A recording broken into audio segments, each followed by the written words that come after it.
Welcome to lecture 23. Today we'll finish the previous module on consolidation and time dependent settlement of soils, particularly soft or fine grained soils, and then we'll pass on to module 6. If you remember, we were last time talking about radial consolidation,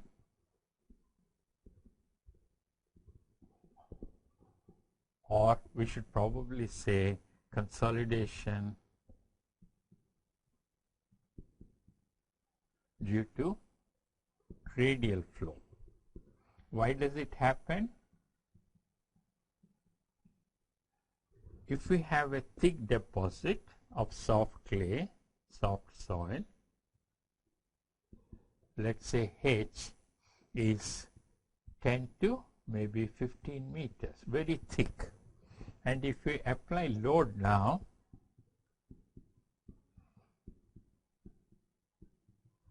the time for 90% degree of consolidation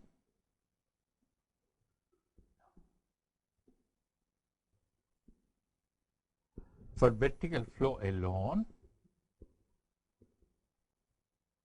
would be something like 10 to maybe 50 years, depending on the thickness of the deposit and the CV of the soil. So you would like to accelerate the consolidation. So what we do is we introduce vertical drains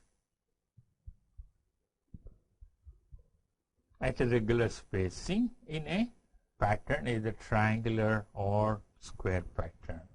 And now this is something you can control as a designer. You say, I would like to adopt a spacing of 1 to 2 meters. In which case, if you now look at the flow, instead of vertical, the flow will be radial towards the drain. We said that the diameter of the zone of influence dE is equal to 1.05 times the spacing for triangular arrangement pattern, or is equal to 1.13 times per square pattern.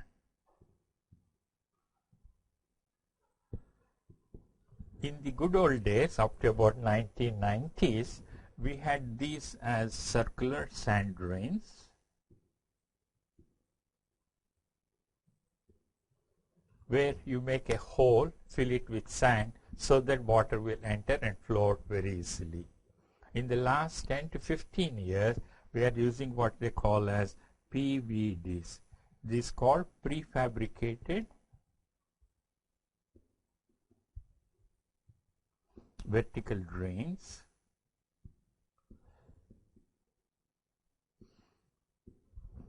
They are not circular, but they are rectangular.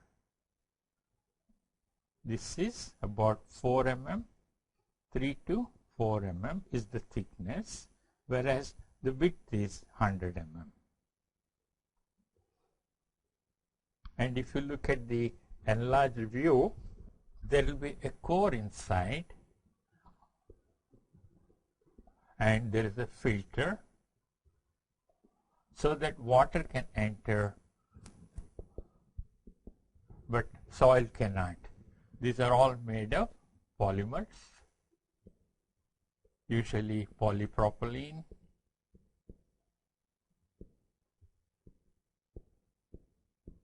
or polyethylene, etc. These are commercially available, very cheap and very easy to install. Now the point here is, if it is a rectangular one, what is the equivalent diameter? What we do is, if I have a rectangle of width B and T, and the water is entering through the perimeter, we say pi into D is the periphery of the, or the circumference of a circle, is equal to the perimeter of the rectangle.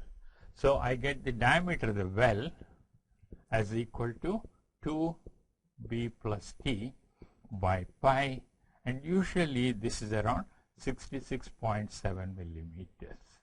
So the equivalent diameter of the well is about 66.7 millimeters, and we calculate DE based on the spacing we design. It's usually for PVDs around 1 to 1.5 meters, the spacing.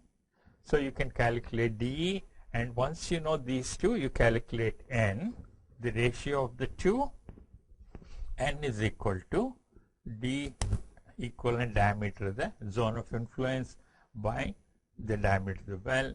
Usually this is somewhere between 10 to 30. And then you can calculate radial degree of consolidation as 1 e to the power of minus 8 tr by function of n. The function of n in a simplified form is natural log of n minus 3 by 4. So you can easily find out, if I know n, I can calculate function of n, and I substitute here, I get the degree of consolidation. Once again, time factor for radial flow is CV radial into T by dE square. Instead of thickness, we take the diameter of the zone of influence, and you get the time factor. The same thing now, which was taking 10 to 50 years with radial flow, U90 would be of the order of maybe 0.1 to 0.3 or something, and it will be only something like 60 to 90 days. So what was taking years or decades can be finished in months, and we can even accelerate more by bringing the veterans closer. And this is how we practice it. Sometimes we combine, saying that you can have both radial and vertical flow, but the vertical flow contributes very small, maybe less than 5 to 10%. You may not take it, and you'll be still safe and very conservative. Then we would like to estimate settlements of the soil due to the load.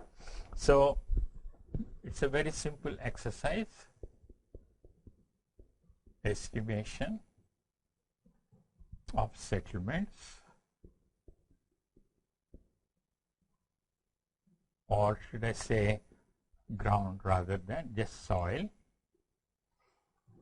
So you have a deposit of thickness H, and you have put in a surcharge stress or whatever loading we are talking, an embankment, liquid storage, whatever it is. Let's say this is equal to 80 kilopascals. H is, let's say, about 10 meters. By doing the odometer test, we have got E versus effective stress, say sigma prime. You got a curve like this, from which you are calculating the slope, and you get A sub V delta E by delta sigma. And from here you have calculated M sub V, which is equal to A sub V by 1 plus E naught, the initial void ratio. So as by definition, M sub V becomes is equal to delta E by 1 plus E naught by delta sigma prime. Can I write this as settlement by thickness by delta sigma prime? Because you know that the volumetric strain is equal to the vertical strain, which is settlement by thickness, because the area is constant and there is no lateral deformation. So if you can say MV is equal to S by H into delta sigma, S will be equal to MV, the increment in stress, into H. So very simple equation. What you need is the coefficient of volume change, the increase in vertical stress, and the thickness of the layer. So when you do this, you have to find out corresponding to, let's say this is the center, this is H by 2, and this is H by 2. We said that AV and MV are not constant, but they vary.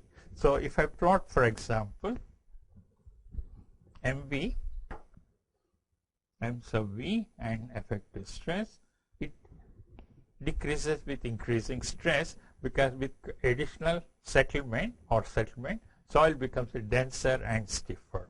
So corresponding to the stress level here, say P naught prime, I'll have to find out MV and use that particular value here.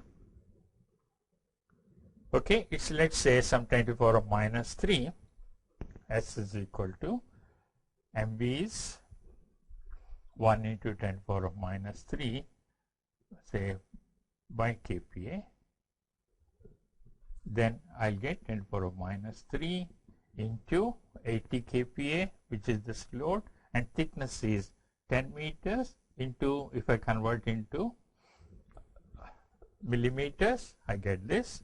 So you will find that it's about 800 millimeters. In case of a soft clay, you may get, in fact, something like 1% settlement. So it's not uncommon. You can have very high. For example, if it is 10 to the power of minus 4, then it becomes 80 millimeters. So depending on the three character parameters are the thickness of the stratum, the intensity of load we apply, that's equal to Q, and the property of the soil. All of them give rise to this settlement that we can estimate in this simple one-dimensional case. The only problem with this is you have to find out this MV appropriately. If I make a mistake and use a value either on the higher side or on the lower side, we are likely to make some mistakes. So you have to find out the appropriate coefficient of volume change. Alternately, we prefer to use the Semilog plot so that I have a constant parameter. So what we do here is that instead of using linear plot, let us use E log sigma prime, and you know that in the case of normally consolidated soil, you will get this. This is CS or C reloading. This is CC and this is again CS. Then if I know the value of compression index, we can use that straight away. So what you need here is, in order to define, if you remember, we said that CC is equal to delta E by delta log sigma. That's equal to delta E by log sigma 2 prime minus log sigma 1 prime. This is the initial stress and this is the final stress. And sigma 2 prime is equal to sigma 1 prime plus the load we have applied. So what I need to find out would be, if the initial stress is here and the final stress is here, sigma I, sigma F, and this distance between these two is Q. I can write it as sigma dash F is sigma dash initial plus Q. Then I can say simply from here, delta E is equal to CC into, we can write it as a ratio.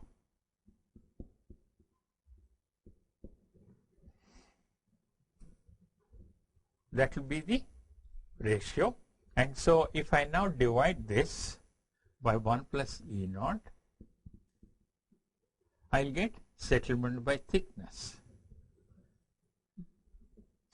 Delta E is equal to CC into log final effective stress divided by the initial effective stress. And how do I relate? Final effective stress is initial effective stress plus the load we have applied. And so now, if I use this relation, we calculate S is equal to CC, the compression index, by 1 plus E naught log sigma dash F by sigma dash I and into thickness of the layer H. You have just now written sigma dash F is equal to sigma dash I plus Q. So we can also write this as CC by 1 plus E naught log sigma dash I plus Q by sigma dash I into, of course, H. and that reduces to is equal to Cc by 1 plus E naught log, I divide this 1 plus Q by sigma dash I into of course H. So here again you have the three parameters. Cc is the property of the soil, this is the compression index, this is the initial void ratio, the initial effective stress, and the increment in load and the thickness. We can do that. And how do I find out sigma dash I? If you remember, we said we can calculate this as sigma total minus pore pressure. This is equal to gamma into the gamma saturated to the middle of the layer minus gamma W into depth of the water table. So, or thickness of the height of the water table. So, let us say here is the ground level and this is the thickness of the layer, and you are going to put some load here. So, what will be the effective stress at mid height, which is the average? Effective stress is going to increase from here to here. So, we take the midpoint, which is at h by 2. And the unit weight is saturated unit weight is gamma S. Let's say the water table also is close to the ground level, like in most marine deposits, soft clays, you have water table very close to the ground level. So then you can say sigma initial at h by 2. Please remember you are taking the midpoint of the layer. At midpoint, gamma saturated into H is the total stress, and the water table is also there. So you can say this is also equal to H by 2. So I can write gamma S minus gamma W into H by 2. If the water table is slightly below, then you have to take this as height to the water table. You have calculated the initial effective stress, and I can substitute here. You have increased. So in our case, let us say Cc is of the order of 0.4, E naught is around 1. You can now calculate what will be the settlement. Oh, we had to calculate sigma dash I. So this is say 18 and 10 minus 10 meters. So I get 5. So 8 minus 10, 8 into 5, 40 kPa. We said Cc is 0.4. So this is 0.4 divided by 1 plus E naught log 1 plus Q is equal to 80 divided by sigma dash prime is 40, and the thickness is 10 meters. I convert into millimeters. So this becomes 2.4, this is 0.2, and this is 80 by 40 is 2. So 1 plus 2 is 3. What is log 3? Is around 0.48 into 10 into 10 to the power of 3. So easily calculate the settlement now for this particular case. And this is what how you get the settlement. How much would that be? 0.2, not 88, not 1, 0.1. It's about 100 millimeters. If I use this expression, I get 100. So we calculate this. But this is only true for what is called as normally consolidated soil. That means sigma dash C is equal to sigma dash I. The soil is in the normally consolidated state. If the soil is in the over consolidated state, we'll have to have a different approach. If the soil is over consolidated, then you have E log sigma prime. This is CS or C reloading, and this is CC. This is our maximum pass pressure, and this is the initial existing pressure. You will say soil is over consolidated if sigma dash I is less than sigma dash C, which is the maximum past consolidation stress. So when you apply the load, the soil initially is at this level, and if Q, the increment in load, the sum of these two is less than sigma dash C. So sigma dash F is equal to sigma dash I plus Q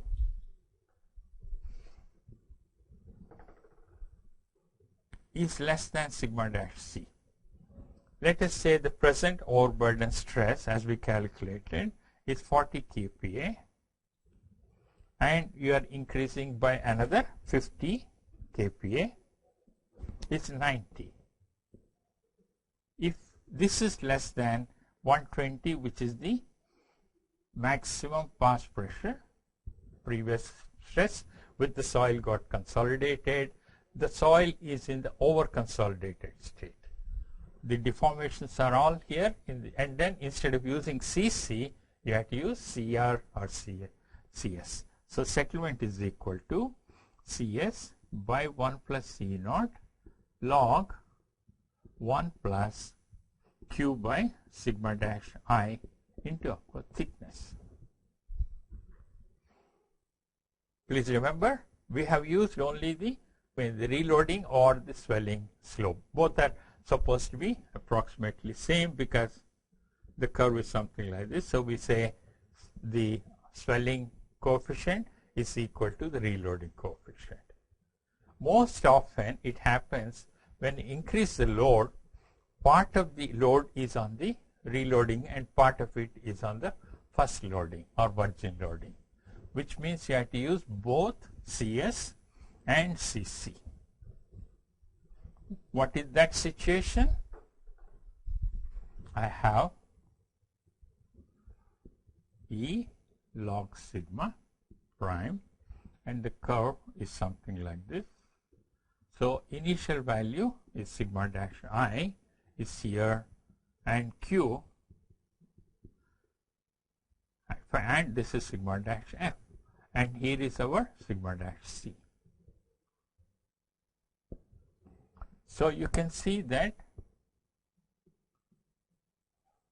the increment is partly within the reloading zone and partly in the first loading. So this is the normally consolidated and this is the over consolidated state.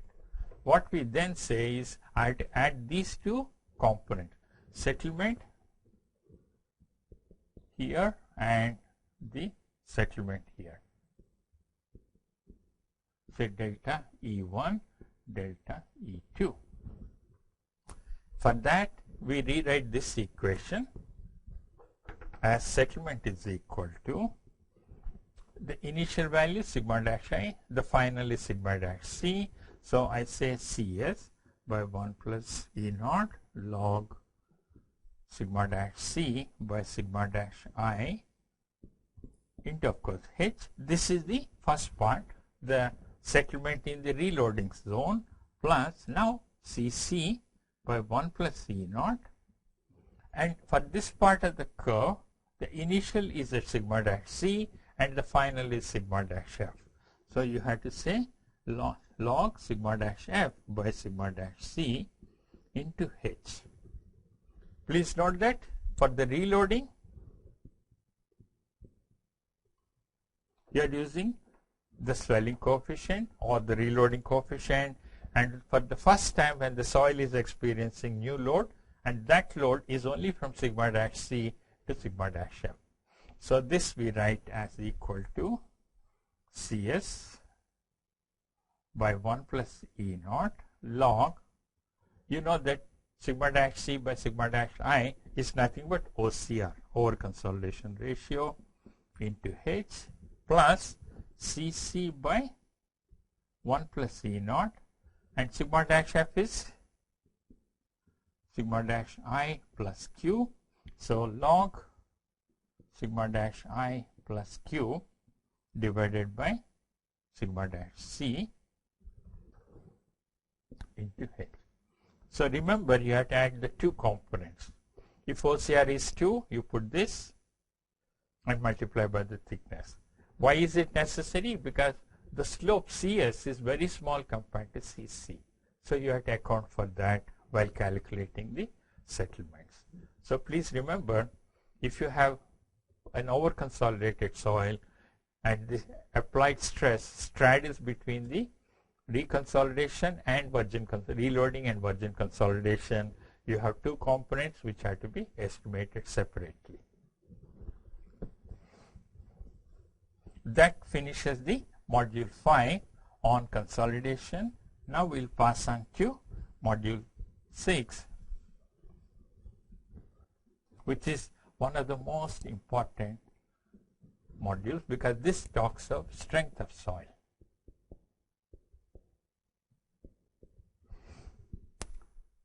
We would like to determine what will be the strength of a soil sample or as it exists in the ground. First, to get you the concept of strength. What is strength? If I do a stress strain curve,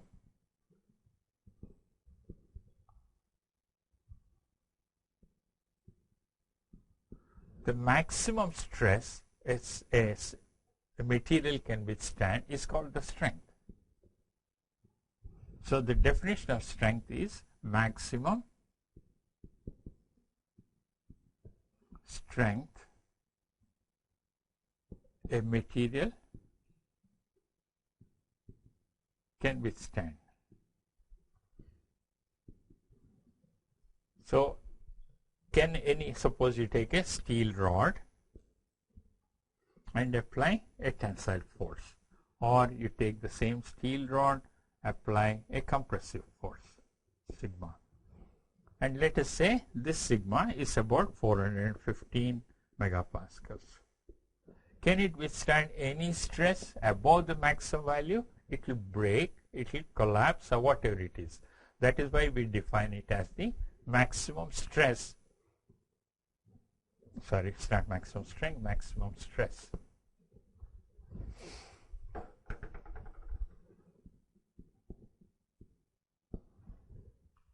Now, what kind of strengths do we have? If I take steel, I can have compressive strength, I can have tensile, I can have flexural, and I can have shear stress or shear strength, sorry. These are the ones we can define for a material like steel, copper, aluminum. Because when I apply tensile force, a steel rod can withstand that. Similarly, when I apply compressive force, you can expect the steel to do that.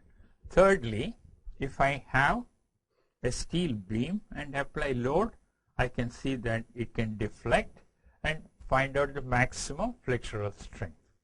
Lastly, if I have, let's say, a steel, I can apply so that I can get the shear resistance. This is flexural. This is shear. We are trying to break it into two. If I take a block and apply one force downward here, another upward, you are trying to shear it across a plane. So you will have all these four in case of steel or any of these metals. When you come to concrete, instead of steel, suppose I say concrete,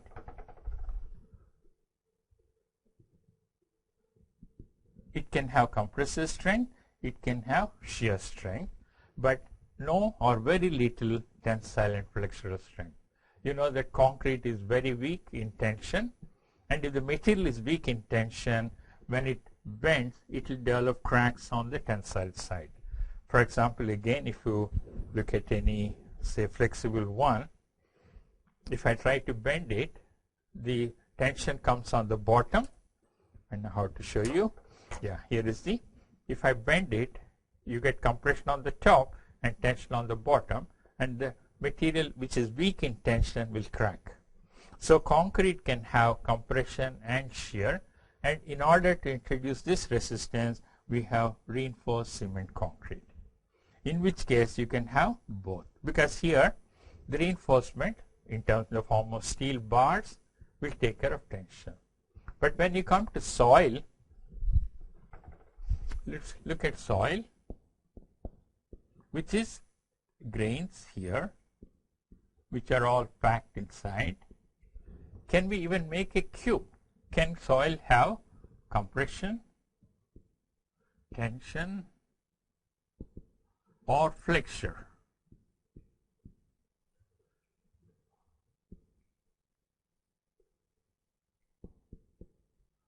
Can soil have a compressive strength, a tensile strength, or flexure? For one thing, if I have grains here, you can always separate out, so there is no tensile resistance. So these two are not possible. Can I make even a block of sand? I cannot, because the sand will collapse unless you restrain it.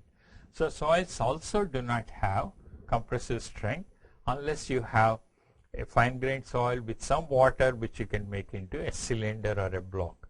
So in case of soil, we don't talk of any of these, except in a special case, what we talk of is the shear strength. Soils can only have shear resistance or shear strength. We can say shear resistance, and that can be expressed in terms of shear strength. You cannot have either compressive strength in the normal sense. Special cases, yes, no tension, no flexure. So to do that, let's go back to our concept of mode circle. So if I have a sample or an element with sigma x, sigma z, the shear stresses, tau xz, tau xz, we said you can plot this mode circle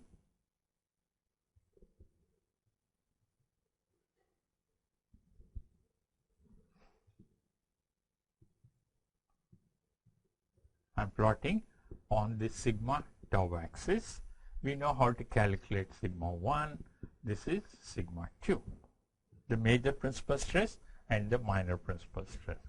And at the center, this is the circle, center of the circle, this will be equal to tau max.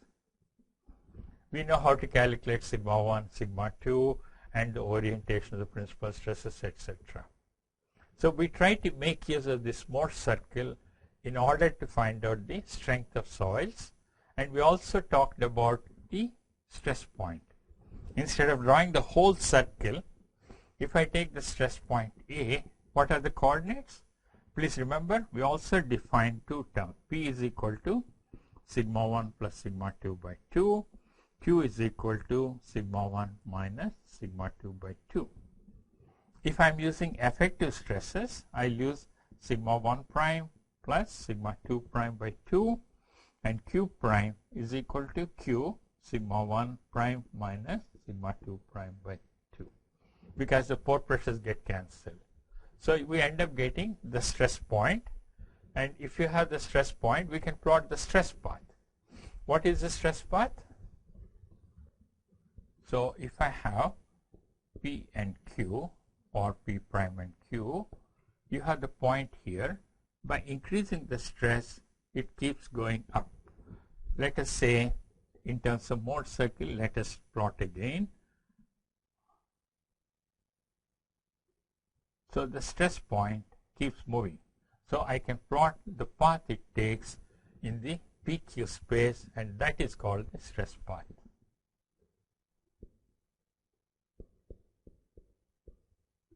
Soil initially was here, you keep on increasing the major principal stress and you get different circles.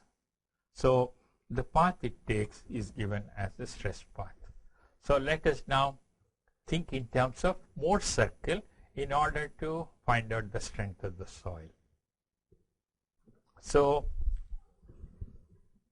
basically what we are saying is these stress paths make a difference. we looked at last time, stress path can be in the 4 quadrants, P, Q. This is axial stress increasing.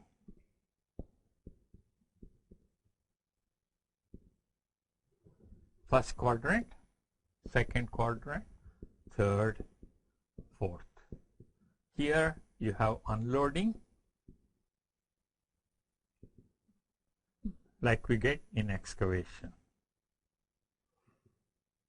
Here axial stress is increasing due to structural loads.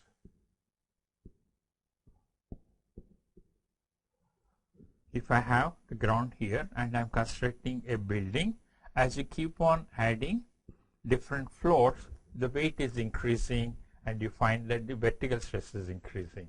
Then the stress path will be in quadrant 1. And if you are having a retaining wall and the wall is moving away, then the lateral stress is decreasing.